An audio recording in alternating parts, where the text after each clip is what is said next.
अच्छा, कभी सोचा है कि हमें ये कैसे पता चलता है कि समाज में कौन से ट्रेंड्स बदल रहे हैं? या फिर ये जो चुनावी भविष्यवाणियां होती हैं, ये कैसे की जाती हैं? इन सब का जवाब सामाजिक शोध में छिपा है। तो आज हम उन्हीं बुनियादी कॉन्सेप्ट्स को समझने वाले हैं जो हमें हमारे इस जटिल समाज को एक साइंटिफिक नजरिए से देखने में मदद करती हैं। तो ये जो हम आज बात कर रहे हैं, ये खास तौर पर बीए सेकेंड ईयर के समाजशास्त्र के पहले पेपर के लिए है। ये एक तरह का फाउंडेशनल कोर्स है जो आपकी आगे की पढ़ाई के लिए एक बहुत मजबूत बेस तैयार करेगा। तो चलिए शुरू करते हैं। तो ये पूरा सफर समझिए कि 5 हिस्सों में बटा हुआ है, बिल्कुल एक असली रिसर्च प्रोजेक्ट की तरह। हम एकदम बेसिक बातों से शुरू करेंगे, फिर डेटा इकट्ठा करने के तरीके जानेंगे, उसके बाद उस डेटा में छिपे मतलब को खोजेंगे और आखिर में हम कुछ पावरफुल स्टैटिस्टिकल टूल्स का इस्तेमाल करना सीखेंगे। ये पूरा प्रोसेस आपको एक रिसर्चर की तरह सोचना सिखाएगा।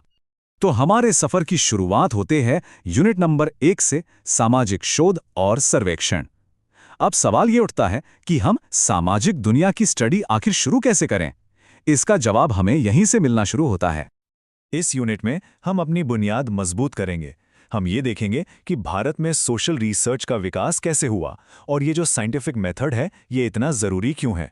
असल में ये एक तरीका है जिससे हम किसी भी तरह के पक्षपात से बचकर ठोस नतीजों तक पहुंच सकते हैं।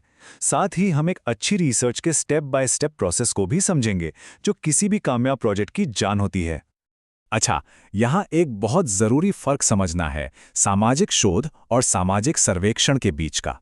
देखिए, शोध जो है वो बड़े सवाल पूछता है, जैसे गरीबी के असली कारण क्या हैं, और नई थ्योरी बनाने की कोशिश करता है। वहीं सर्वेक्षण का फोकस थोड़ा अलग होता है। वो किसी खास ग्रुप से डेटा इकट्ठा करता है, जैसे इस शहर में कितने प्रतिशत युवा बेरोजगार हैं। कोई भी बेहतरीन रिसर्च एक उपकल्पना यानी हाइपोथेसिस से शुरू होती है। ये सिर्फ कोई अंदाजा या तुक्का नहीं होता, बल्कि ये एक ऐसा स्टेटमेंट होता है जिसे हम टेस्ट कर सकते हैं। जैसे ये कहना कि डिजिटल लिटरेसी बढ़ने से ऑनलाइन फ्रॉड के मामले कम होते हैं, ये एक मजबूत हाइपोथेसिस है जिसे हम डेटा इकट्ठा करके जांच सकते हैं। तो यूनिट 1 के आखिर में हम कुछ प्रैक्टिकल चीजों पर भी नजर डालेंगे। हम ना सिर्फ अलग अलग तरह के सर्वेक्षणों को देखेंगे, बल्कि NSSO जैसे भारत के असली संस्थानों के बारे में भी जानेंगे, जिनका डेटा सरकार को जरूरी नीतियां बनाने में मदद करता है। वो नीतियां जो सीधे सीधे हमारी जिंदगी पर असर डालती हैं। तो ठीक है, हमने अपनी रिसर्च की नींव रख ली, सवाल भी तैयार कर लिया। अब आगे क्या? अब बारी है सबूत इकट्ठा करने की। यूनिट 2 पूरी तरह से इसी बारे में है कि हम सबूत यानी डेटा कहां से और कैसे इकट्ठा करते हैं, क्योंकि बिना सबूत के कोई भी थ्योरी सिर्फ एक ख्याल है। यहां पर हम डेटा के 2 मेन टाइप्स को समझेंगे।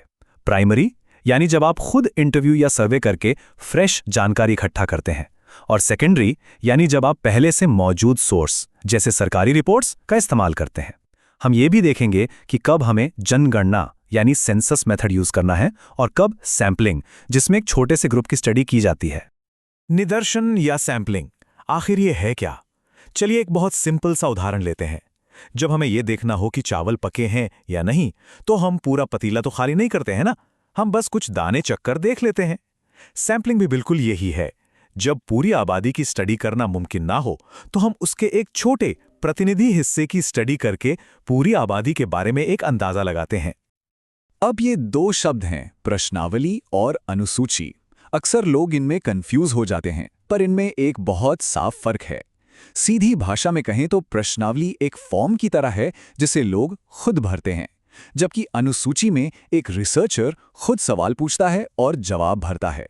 दोनों का इस्तेमाल अलग अलग रिसर्च सिचुएशन में होता है। यूनिट 3 में हम, समझ लीजिए, एक सोशल रिसर्चर का टूल बॉक्स खोलने वाले हैं। हम उन अलग अलग तरीकों पर और गहराई से नजर डालेंगे जिनका इस्तेमाल करके वो समाज के बारे में जानकारी इकट्ठा करते हैं।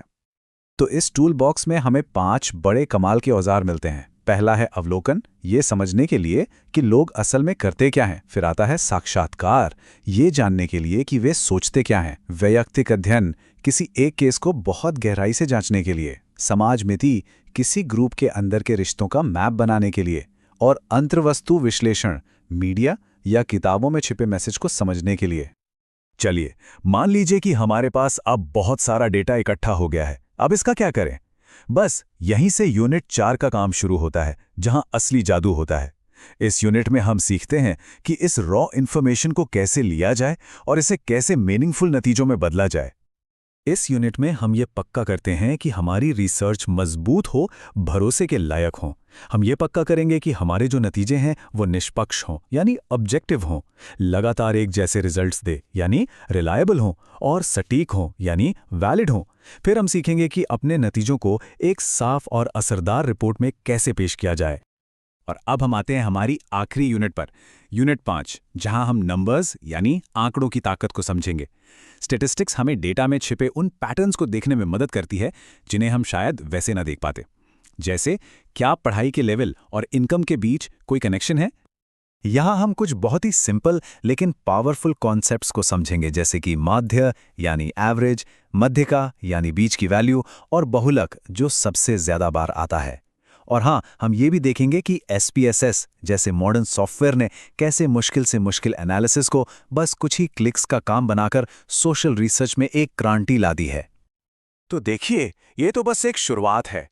अगर आपको इस सब में मजा आया और आप और जानना चाहते हैं, तो ये कुछ किताबें हैं जो आपको और भी गहराई में ले जाएंगी और सामाजिक शोध की दुनिया में आपके सफर को जारी रखने में मदद करेंगी।